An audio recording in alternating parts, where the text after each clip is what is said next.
We're going to talk about the integrative factoring review from chapter 6 in this video.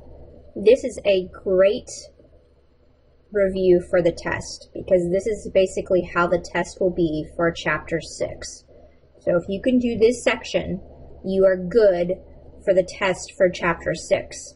This is an assigned homework section. This is an assigned notes section. You have to do this to be able to get to the last quiz for chapter 6 on module 3. So on your handout, we have an integrative factoring review. Again, the videos in the video organizer are different than this. They'll go into more detail. But what you want to make sure you do on every single problem is first start off and say, factor out a GCF every single time, always, no matter what. You need to also ask yourself, is the order correct? From there, you're deciding how many terms. So you're going to see this on the other piece here. This is all about how many terms.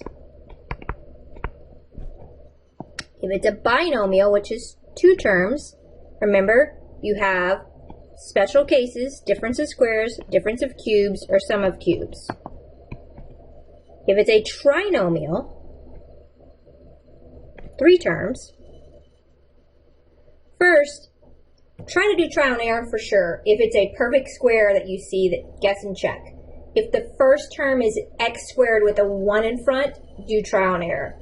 If it's a number that you cannot factor out, then that's where I would suggest you have a choice on doing trial and error or grouping, which was our sections 6.3 and 6.4. We will not tell you to use one of those versus the other. And lastly, if there's 4 terms, factor by grouping. If I were going to approach a section, a test, and I'm easily flustered, I would start off and do any binomials, because that's very straightforward. I would also then do any 4 terms, because that's straightforward. The trinomials are the ones that are going to take you the longest, so maybe if you get flustered quickly, hold those off and do those last. In Canvas, you're going to see a factoring summary sheet. This is an extra piece. There aren't really notes to take on this, but this is a great summary page that I tend to give to my classes, no matter what class they're in, to remind them on what to do. So again, GCF first. Decide, make sure the order is correct. How many terms? So you have your 4 terms, which I've told you I think is one of the easier ways to do it, is your factor by grouping. Let's scroll down here real quick. You have your binomials, which again, 2 terms are easy to do. I'm going to leave this to you for you to fill out. This is again from 6.5. Y'all can fill those pieces out. I would leave the trinomials to last, and I would again use trial and error if possible, but I would for sure use it if the leading coefficient's a 1 or if you see perfect squares. If not, your choice between 6.3 and 6.4. Your signs will always follow the same rules. So this is just a summary of everything we've already done for this chapter. So I think it's a great idea. Print this off, use it, make sure you're becoming confident with what technique you want to use. So we literally took these problems from the textbook. So you'll see that there's odds and evens in here. I pulled actual problems exactly how it would have appeared. So when you look at the first 3 problems, these are all trinomials. Okay? So you have your choice of trial and error or AC method. But you should notice that 1, 2, and 3 have a leading coefficient of a 1. So I suggest on all 3 of these using trial and error. But please remember, you should do GCF first no matter what. So scanning there is no GCF. What I'm going to start with no matter what, remember, is to decide my signs. So again, I actually think it's a great idea on these problems. Pause them, try to do it yourself, and then unpause it and see if you have it down. You're going to learn by practicing. So this should be a plus and a plus because it means we match the middle sign. The only option for x squared is x times x, and the only option for y is y times y. So this is actually the only guess that we can do. Multiply this back out to check it. Always should do that. It gives me x squared plus xy plus xy plus y squared. That gives me the double the middle term, which is what I have above. Now, you can type it in as separate pieces, or you can realize that this actually is the same thing as x plus y quantity squared. Either one would be accepted. Going to number 2. Again, pause it and come back when you think you have it down. My signs will match the middle since it's a positive, so they're both going to be a minus. The only option for x squared is x and x. The only option for y is y and y. Again, now we're going to check it. We're going to FOIL it out. This gives me x squared minus xy plus y squared. That gives me the minus 2xy. Remember, design of trial and error makes it work for the first and last. We are checking for that inner term to add up to the correct piece. You can either type in x minus y quantity squared or x minus y times x minus y.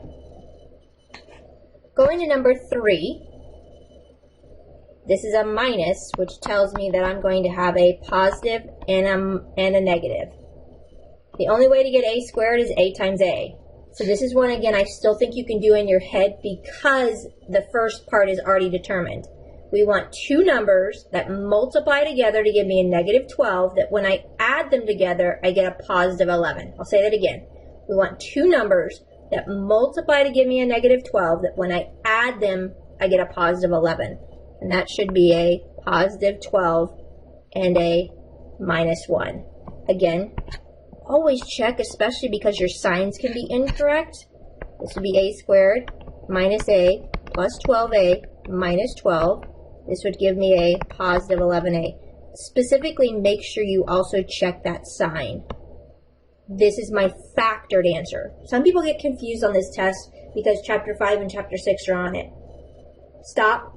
Factor means we want it as a product, which we want the parentheses. If it says simplify completely, that's where we're multiplying out and getting rid of the parentheses. So going on to the next 3 problems. 19 and 20 are 2 terms, binomials, so it has to be a special case if we can factor it. 21 is 4 terms, so it's got to be grouping. No choices on that. So these are, again, should be more straightforward. Pause it, see if you can get them down, and then come back and check. Don't forget, we should always do GCF first. So on this first term, this first problem, number 19, we can pull out a 2. That leaves me with x squared minus 49. This is a binomial. It does factor to a difference of squares. So an x minus 7 and x plus 7. If you type that into the answer blank, it is incorrect. Please do not forget that GCF in front. Going to number 20. GCF, 3 can be pulled out. Leaves me with x squared minus 25.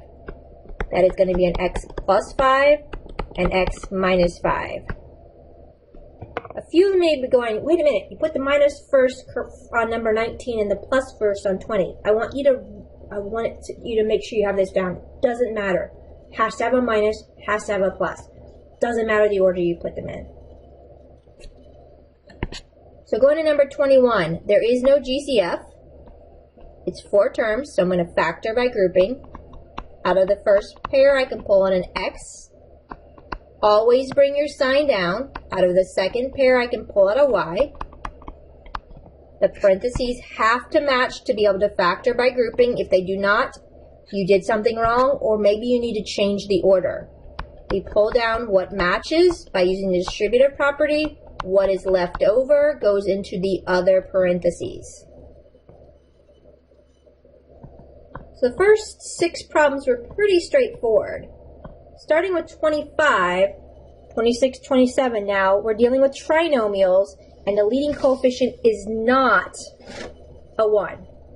So again, don't fall in the trap of just jumping. Remember what the steps are. GCF should be first. Write the words down on every single problem so that you don't forget to check that. So in the first problem, if I scan it, I have a 4x that divides into all of those pieces. Leaves me with an x squared plus 5x minus 14. This problem looked hard, but now I have a trinomial with a leading coefficient of a 1. So this 4x still comes down. This has to be an x and an x, and the signs have to be opposite signs, one positive, one negative. Since the leading coefficient's a 1, we can do this one in our head. What two numbers multiply to give me a negative 14 that when I add them together, I get a positive 5? What two numbers, one's a positive, one's a negative, that multiply to give me a negative 14 and add up to give me a positive 5? So I should have a positive 7 and a negative 2. You can always FOIL it out to make sure it works. Looking at number 26, I can pull out a GCF for this problem.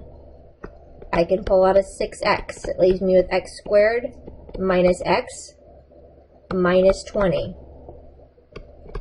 Again, it looked much more complicated, but pulling that GCF out made this problem much easier. I have a positive and a negative. Two numbers multiply to give me a negative 20 that when I add them together, I'm going to get a negative 1. Be careful on this one. It's easy to make a mistake on the signs. It should be a minus 5 and a positive 4 because that will give you the negative 1 when I multiply it out. If you're not sure, FOIL it, FOIL it, FOIL it, and check your work. Number 27, I can pull out a 2 from this problem. Now, leaves me 6x squared plus 17x plus 12. Now, this is a problem. You have two options. You can either use trial and error, or you can use the chart and do it that way. I can look at this one and figure this one out pretty quickly because, again, there's too much overlap between the two numbers. There isn't a prime number, so there's not a good one to start, but they're both positive numbers in this case. So some of y'all can reason it out.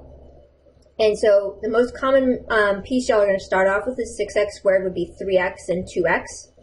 So if I did that piece over here, it would be 3x and 2x. And now again, I can get rid of some of the possibilities because I can't have anything that actually works with a GCF. So 12 would have been, for example, 2 times 6.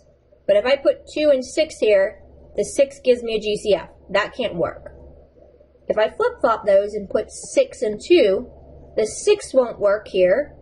So the 6 and 2 and 6 don't work. Already gone. Next choice would be 12, would be 3 times 4. I can't put the 3 here because that would be a GCF. So to me, the first logical choice would be a 4 and a 3 here. And I can FOIL this, double check it. Gives me 6x squared plus 9x plus 8x plus 12.